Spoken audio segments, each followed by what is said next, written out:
अगर सारे तो भाई सभी को जय श्री राम। तो भाई आज हम बात करने वाले एक ऐसी मूवी पे जो भी जस्ट अभी आई है। साल 2022 11 मार्च को आई मूवी द कश्मीर फाइल्स में बताया गया कि कैसा कश्मीरी पंडितों के साथ अत्याचार हुआ है, और आज हम इसी चीज़ पे बात करने वाले हैं।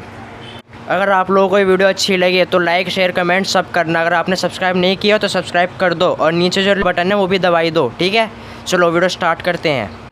आपने देखा होगा कि मूवी शुरू होते ही कश्मीर 19 जून 1990 का सीन दिखाया जाता है, जहां एक शिव नाम का बच्चा अपने कुछ दोस्तों के साथ क्रिकेट खेल रहा होता है और बैकग्राउंड में इंडिया पाकिस्तान का मैच चल रहा होता है और वह सचिन सचिन चिल्लाने लगता है। वहां खड़े कुछ कश्मीरी लोगों को यह देख के बहुत गुस्सा आता है और वह शिव को मारने लगते हैं, और पास ही खड़ा उसका अब्दुल नाम का दोस्त उसे बचा कर के भाग जाते हैं वो दोनों।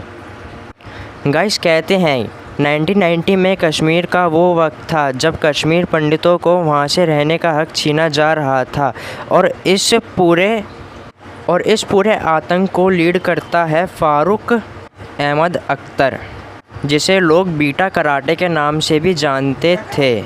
और बीटा कराटे सबको इकट्ठा करके अपना बोल वचन दे रहा था कि यह वतन हमारा है तो हुकूमत भी हमारी होगी। और दूसरी तरफ एक लेडीज़ को देखते हैं कि जो अपनी बीमार लड़की को डॉक्टर के पास लेके जा रही होती है, तो फिर वहाँ मौजूद पुलिस उसे कहती है कि आगे मत बढ़ो, आगे खतरा है। तो फिर टेररिस्ट उस पुलिस वाले को गोली मार देता है और वह टेररिस्ट उस लेडीज़ से कहता है, मैं तुम्हारी बेटी का निकाह अपने छोटे भाई से कराऊंगा। और वो लेडीज़ उस टेररिस्ट के मुंह पे थूक देती है। फिर वो आदमी गुस्से में आकर के उस लेडीज़ को शूट कर देता है, और फिर इस वजह से उस औरत की बेटी बहुत डर जाती है और ज़ोर ज़ोर से रोने लगती है। और फिर हम नेक्स्ट सीन में देखते हैं एक पंडित को देखते हैं जो इस फिल्म के लीड कैरेक्टर हैं, जिनका नाम पुष्कर नाथ पंडित होता है।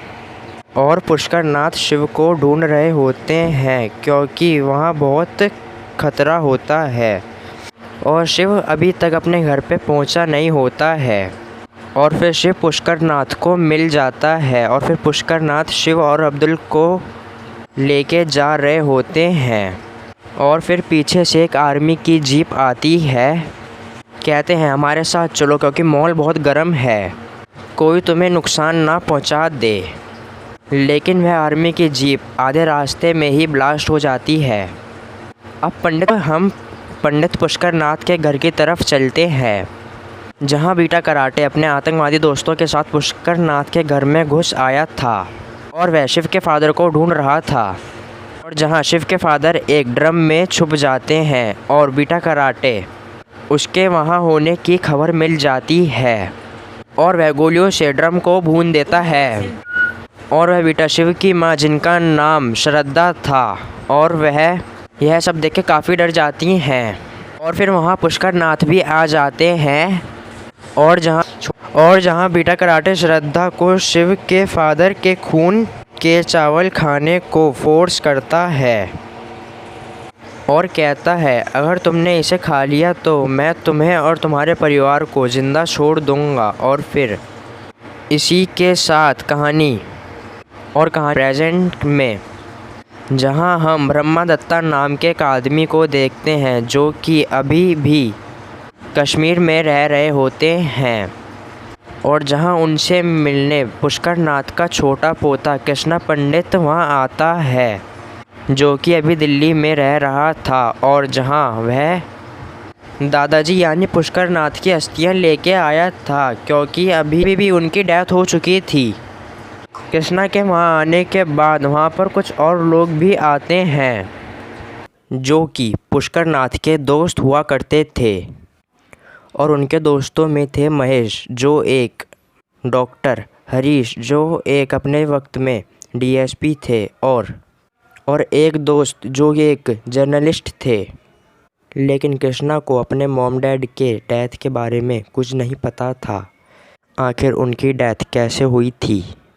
उस बेचारे को ऐसा लगता था कि उसके मॉम डैड की डेथ एक एक्सीडेंट में हुई है। और फिर सीन स्किप्ट होता है दिल्ली के जेएनयू यूनिवर्सिटी, जहां कृष्णा एडिटोरियम में बैठा था।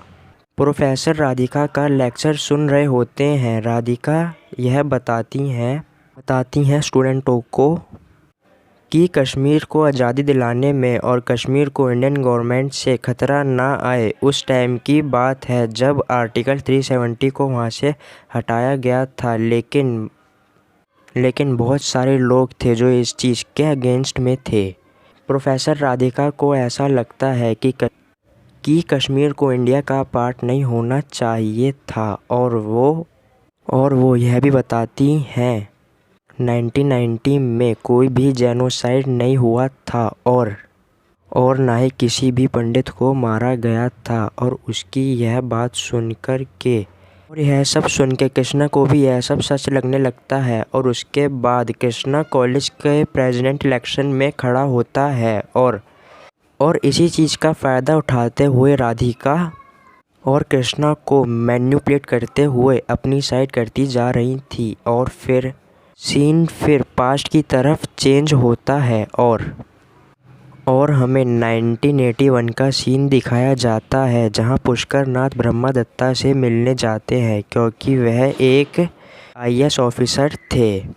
वह ऐसा बोलते हैं, कश्मीरी पंडितों को प्रोटेक्शन की काफ़ी ज़रूरत है, ख़ास मेरे बेटे को, क्योंकि उसके बेटे को बीटा कराटे ने इंडियन पुलिस के मुखबिर करार दिया है, यही यानी हिंदुस्तानी जासूस। इसके बाद ब्रह्मदत्ता कहते हैं कि ठीक है, मैं कुछ करता हूँ। फिर ब्रह्मदत्ता और पुष्कर नाथ रास्ते में जा रहे होते हैं तो फिर पुष्कर नाथ उतर कर के सब्जी लेने लगते हैं। जब सब्जी वाला पुष्कर नाथ को पैसे रिटर्न करते वक्त पाकिस्तानी करेंसी दे देता है।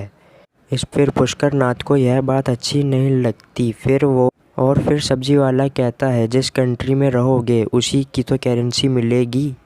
इसे देखकर के ब्रह्मदत्ता को बहुत गुस्सा आता है और वह उसे जेल में बंद करवा देते हैं। जिसके बाद ब्रह्मदत्ता सीएम से पंडितों की सेफ्टी के बारे में बात करते हैं, जिसके बाद सीएम उसको ही दोषी करार देते हैं और कहते हैं, तुम यहाँ के आईएएस हो, यहाँ पर शांति बनाए रखना तुम्हारा काम है। फिर सीएम उनकी बात को इग्नोर करके आगे बढ़ जाता है और तभी हम देखते हैं सीएम बीटा कराटे से कुछ बात कर रहा होता है। इसका मतलब आप समझ जाइए कि सीएम बीटा कराटे से मिला हुआ है। और फिर इसके साथ सीन स्किप्ट होता है प्रेजेंट के दिनों में। यहाँ ब्रह्मा की वाइफ कृष्णा को उसके मॉम डैड की पिक्चर्स दिखा रही थी, क्योंकि कृष्णा ने उन्हें आज तक नहीं देखा था, बिकॉज़ जब वो लोग कश्मीर से भागे थे उन लोगों के पास इतना ही वक्त नहीं था कि वह लोग अपना कुछ सामान लेके जाएं। अब यहाँ ब्रह्मा जीनोसाइड्स के बारे में कुछ बोलते हैं तो कृष्णा उन्हें बोलता है कि कोई जीनोसाइड नहीं हुआ था, यह बस एक ह्यूमर है। उस रात 5 लाख कश्मीरी पंडित नहीं, बस 2 लाख कश्मीरी पंडित ही कश्मीर छोड़कर निकले थे और उन्हें मारने वाले आर्मी के लोग थे। और वो कश्मीर के लोग जो टेररिस्ट बन रहे हैं उनके जिम्मेदार भी हम हैं। अगर आप उनके बच्चों को जीप से बांध कर के घसीटोगे तो एक की वजह से सभी को टेररिस्ट बताओगे तो जाहिर सी ही बात है सभी लोग टेररिस्ट ही बन जाएंगे। ब्रह्मा को कृष्णा की है सब बात सुनकर के काफ़ी गुस्सा आ जाता है और फिर वो कृष्णा को फ्लैशबैक में ले जाते हैं और फिर स्टोरी पहुंच जाती है उस रात में जब बीटा कराटे श्रद्धा को उसके पति के खून के चावल खाने को बोलता है। श्रद्धा अपने बच्चों को खोना नहीं चाहती थी, इसके बाद वह उन चावलों को खा लेती हैं। इसके बाद वह टेररिस्ट अपने वादे को पूरा करते हुए उन लोगों को उसी हाल में छोड़ कर के चले जाता है। और फिर पुष्कर नाथ ब्रह्मा को कॉल करके बताते हैं कि उन जुल्मियों ने मेरे बेटे को गोली मार के हत्या कर दी है। जब पूरे इंडिया के साथ ऐसा हो रहा होगा तब याद रखना तुम भी उन्हीं लोगों में एक होंगे जिनकी वजह से यह सब हो रहा होगा। फिर पुष्कर नाथ अपनी। अब हम वीडियो को यहीं पे ख़त्म करते हैं। अगर आप चाहते हैं कि मैं इसका नेक्स्ट पार्ट भी डालूँ तो अगर आपने हमारे चैनल सब्सक्राइब नहीं किया है तो सब्सक्राइब करें और लाइक करें। Thanks for watching. बाय।